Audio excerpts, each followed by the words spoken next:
Et yo la guilde, j'espère que vous lootez bien et aujourd'hui je vous présente un build sorcier conjuration hydre orbe de glace qui est un des builds les plus puissants du sorcier de Diablo 4 et je précise pas spécialement pour la saison 1 car ça devrait être viable également pour la saison 2 et plus sauf s'il y a un gros nerf des hydres en l'occurrence. Objectif 60% d'abonnés sur la chaîne, alors pour ne pas manquer les prochaines vidéos guidées news et infos, n'oubliez pas d'exploser ce bouton rouge et d'activer la cloche. Sur ce, c'est parti.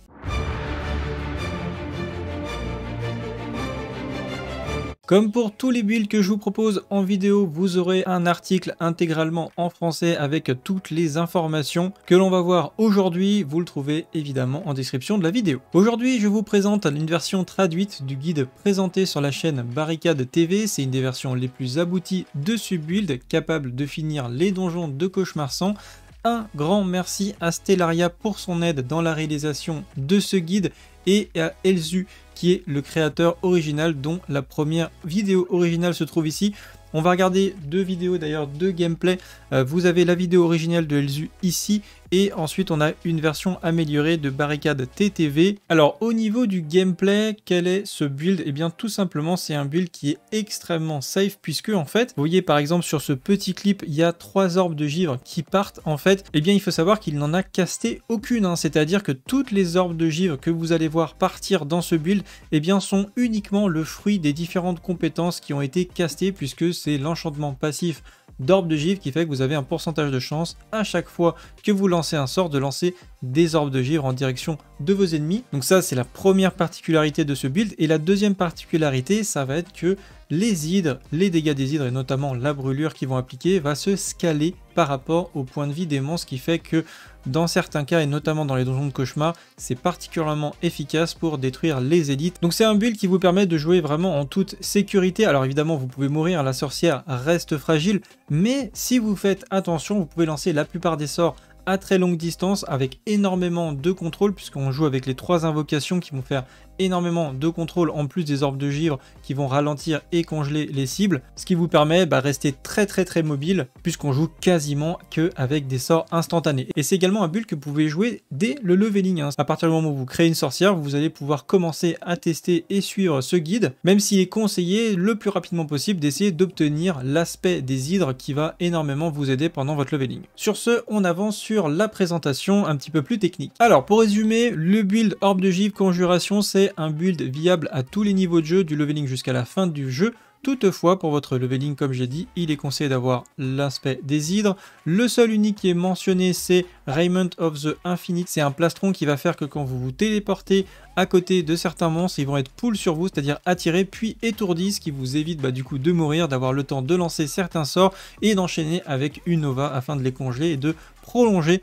cet effet de contrôle. Le build a des très bons dégâts de zone, hein, ne serait-ce évidemment avec l'orbe de givre, mais en plus de ça, avec son passif ultime qui va faire des dégâts de zone à chaque fois qu'un monstre meurt. Comme j'ai dit, on a d'excellents contrôles de zone, la possibilité de nettoyer en solo les donjons de cauchemar de niveau 100, et sauf nerf, ce build, comme je l'ai dit, sera viable malgré la disparition des cœurs de la saison 1. Il sera donc toujours performant sur la saison 2, et probablement peut-être encore plus, puisqu'on n'a pas encore vu les mécaniques de la saison 2. On m'a dit aussi que le build est très puissant en PVP, même si j'ai pas d'image pour vous le montrer. A priori, sur le papier, ça reste très fort, puisqu'on a beaucoup de mobilité, beaucoup de contrôle. Donc a priori, vous pouvez aussi faire du PVP si ça vous amuse. Le point faible du build serait principalement situé dans ses dégâts mono-cibles, ce qui ne lui permet pas de vaincre Uber Elite, sauf avec des modifications très spécifiques qu'on ne verra pas dans cette vidéo. Mais après, pour les donjons de cauchemar, le temps de kill reste très correct. On parle de maximum 10 secondes pour tuer un boss de tier 100. Concernant les caractéristiques principales de ce build, je vous les ai toutes mis en français. Petite précision pour le plastron, vous avez soit l'unique ou des statistiques, donc si vous n'avez pas encore l'unique, comme ça vous saurez quoi mettre sur votre plastron. Comment fonctionne le build au niveau des sorts essentiels? Eh bien on a l'hydre qui sera évidemment votre sort principal, il inflige énormément de dégâts, notamment grâce à la brûlure. Encore une fois, c'est le passif qui applique un dot qui semble se caler sur les points de vie des monstres et paraissent même augmenter progressivement au fur et à mesure que vous montrez dans les niveaux de sigil. C'est un mécanisme assez bizarre, hein. D'ailleurs ça dans Diablo 4, ça m'étonnerait pas que ce soit changé un jour. Je pense qu'il y a un petit souci avec la formule puisque on a le même système avec le build Bulwark dont j'avais déjà abordé en vidéo pour le druide, c'est-à-dire que plus on va haut dans les clés et plus le druide fait mal, tout simplement parce que les dégâts du bouclier du druide font des dégâts augmentés en fonction des points de vie des monstres, et j'ai l'impression que c'est la même chose avec les hydres. La téléportation, un classique de mobilité que l'on va aussi utiliser de manière offensive pour éliminer les élites récalcitrants. On essaye de conserver au maximum la téléportation pour les situations critiques et encore une fois pour les élites. La Nova Givre, ça sera notre burst afin d'assurer de la vulnérabilité sur commande et également pour temporiser des groupes de monstres les plus puissants et aussi les plus rapides, parce que des fois en sigil 100 on peut avoir des monstres qui sont même très rapides. Si par exemple on n'a pas de chance sur les procs Orbe de Givre pour les ralentir. La lame de glace, c'est un sort de base très important dans le build qui inflige déjà des très bons dégâts, notamment des très bons dégâts mono-cibles. Il a 40% de chance de rendre la cible vulnérable et surtout il réduit considérablement vos temps de recharge de manière générale grâce à un passif qui va augmenter la valeur de votre score de temps de recharge que vous mettrez sur votre équipement. Une autre conjuration, la lance de foudre cette fois. Le principal intérêt de la lance de foudre, eh bien, c'est son stun de 2 secondes qui apporte du contrôle supplémentaire sur les ennemis.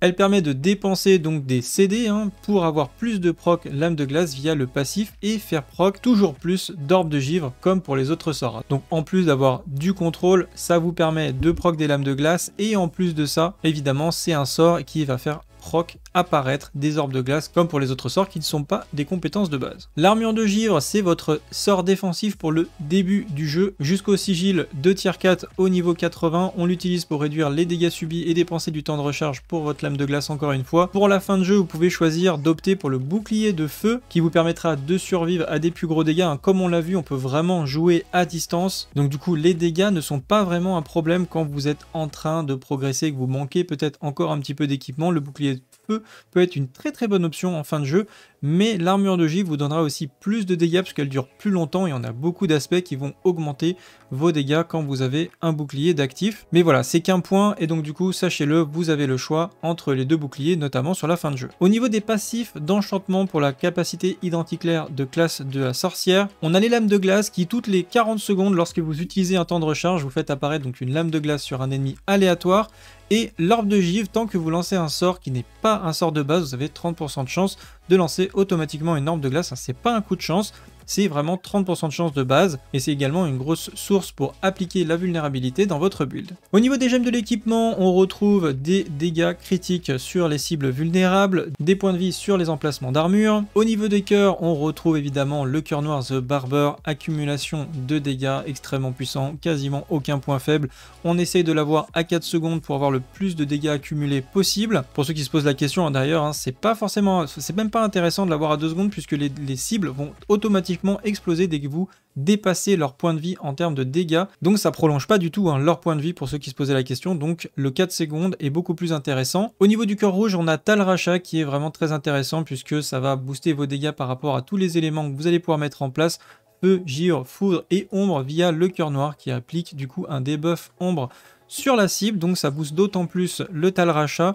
Et enfin, la Revenge qui est ni plus ni moins, on supprime 20% des dégâts qu'on subit. Et ensuite, on enchaîne avec les aspects que vous trouverez en fin d'article, ainsi que les parangons qu'on va regarder rapidement. Je vous ai refait intégralement le build des aspects, puisqu'il manquait des petites choses, que ce soit au niveau des aspects, mais aussi des statistiques sur le plastron, si vous n'avez pas l'unique, encore une fois. Au niveau du home, on va prendre la Nova double, c'est-à-dire vous avez une charge additionnelle sur votre Nova, mais votre CD est augmenté de 40 à 30% au minimum. A noter que cette augmentation de CD n'est pas prise en compte pour les lames de glace malheureusement. Sur le plastron, on a Remnant of the Infinite, un très bon unique donc qui fait que votre téléportation a plus de CD mais elle étourdit les cibles et les ramène sur vous. Sur les gants, on a l'hydre additionnel. Sur les jambières, l'armure Disobédience, c'est quasiment sur tous les builds qu'on le prend. Sur les bottes, on va avoir l'aspect de exploiteur qui va permettre tout simplement de faire plus de dégâts sur les cibles qui sont instoppables, ce qui arrive assez souvent sur les élites puisqu'on a beaucoup de contrôle. Et ça fonctionne également sur les boss. Sur l'arme, vous trouverez des dégâts augmentés sur les cibles vulnérables quand vous avez une barrière d'active. Sur les amulettes, vous ferez plus de dégâts sur les cibles qui sont immobilisées, étourdies ou congelées. Pour le premier anneau, on va prendre tout simplement que les coups critiques effectués avec vos compétences principales vont augmenter votre vitesse d'attaque de manière générale jusqu'à 25%. Et pourquoi on prend ça alors qu'on va pas vraiment lancer de core skill? bah en fait on va envoyer tellement d'orbes de glace que vous allez pouvoir avoir tout le temps ce buff en fait en permanence, que votre orbe de glace va faire beaucoup de dégâts et également beaucoup de critiques. Donc c'est vraiment un très bon aspect. Sur le deuxième anneau, encore une fois des dégâts augmentés sur la barrière, donc c'est pour ça que je vous disais tout à l'heure que la Ice Armor est quand même plus intéressante pour booster vos dégâts et que le bouclier de feu sera plus présent pour vraiment la survie de très fin de jeu. Et enfin sur votre main gauche, eh bien vous allez avoir l'aspect de la Frozen Orbit qui va tout simplement booster votre orbe de glace. Et en fait, tout simplement, à partir du moment où elle atteint sa destination, elle va exploser 2 fois supplémentaires pour à chaque fois 40% de ses dégâts originaux. Au niveau de l'arbre des compétences, on commence par prendre 2 points dans Fireball, c'est simplement pour débloquer le palier supplémentaire. On va prendre le maximum de points dans l'orbe gelé avec le modificateur qui va donner 30% de chance de rendre les cibles vulnérables. On prend 1 point dans Dévastation uniquement pour débloquer Élémental Dominance qui va augmenter les dégâts de vos compétences principales, à savoir en l'occurrence ici l'orbe de glace. Ensuite sur le palier suivant, on prend 1 point dans Téléport et on va chercher l'augmentation qui vous donne 30% de dégâts réduits quand vous avez fait une téléportation pendant 3 secondes. On prend 1 point dans Elemental Ultimate ici, 1 point dans l'Ice Armor ou 1 point dans Flame Shield en fonction de votre niveau et de ce que vous voulez faire dans le jeu, plutôt donc encore une fois pour les tiers 100. La Frost Nova avec la vulnérabilité assurée jusqu'à 6 secondes contre les boss. On prend lead, on la max à fond et on prend évidemment le modificateur qui va faire brûler vos cibles grâce à l'hydre et c'est ça qui fait énormément de dégâts sur les cibles qui ont beaucoup de points de vie. On prend évidemment les Ice Blade et on prend le modificateur qui vous réduit de 20% les CD, enfin la réduction de CD qui est déjà appliquée à l'Ice Blade va être re-appliquée pour 20% de sa puissance à toutes les autres compétences. Donc plus vous allez avoir d'Ice Blade invoqué, donc plus vous allez avoir de proc et plus vous allez pouvoir lancer vos sorts rapidement et plus vous allez pouvoir faire d'Ice Blade.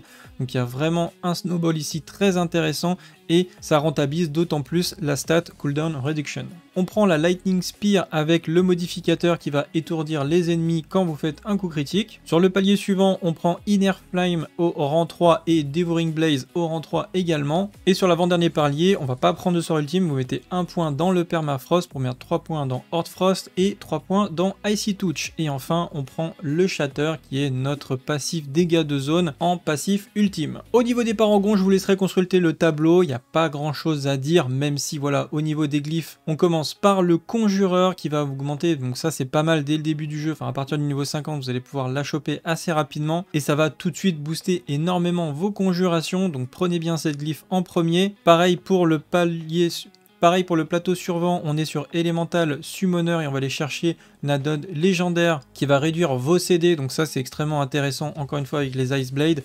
On prend ici la glyphe de contrôle. Sur le palier suivant, on prend l'enchantement Master avec la glyphe Exploit qui d'ailleurs ne donne pas le même bonus pour toutes les classes, hein, pour ceux qui se posaient la question, parce que pour le druide ça rend les cibles vulnérables, là ça va augmenter vos dégâts sur les cibles vulnérables. On part à droite avec Burning Instinct et on prend la glyphe Destruction, ainsi que la node légendaire qui va faire que les dégâts des dots de feu sont augmentés de 40% de nos dégâts critiques, et c'est augmenté de 5% par 20 points d'intelligence que l'on a, donc c'est pour ça qu'on a un aussi gros scaling hein, également sur la brûlure ici. Et enfin dans le dernier tableau, c'est Frigid Fate et on va prendre Reinforced qui va vous permettre d'avoir 15% de réduction de dégâts quand vous avez une barrière d'active à ce niveau-là. Et voilà, je pense que ça sera le build que je vais tester sur la sortie de la saison 2 puisque j'ai prévu de jouer une sorcière. Hein. Bon, voilà, je n'aurais peut-être toujours pas looté le Tempest Roar sur mon druide d'ici la sortie de la saison 2, je pense, sauf s'il y a vraiment un gros changement, un gros nerf au niveau du build, je vais me laisser tenter par ce build là. En tout cas, j'espère que mon article vous sera utile et vous permettra de bien comprendre et de réaliser ce build. Si c'est le cas et que ça vous a plu, n'hésitez pas de la liker, commenter et partager cette vidéo, ça m'aide énormément pour le référencement. Si vous avez des questions, Stellaria est également à votre disposition sur le Discord qui est prévu à cet effet. Sur ce, je vous souhaite à tous une excellente fin de journée, salut à tous, c'est le Guild, ciao bye.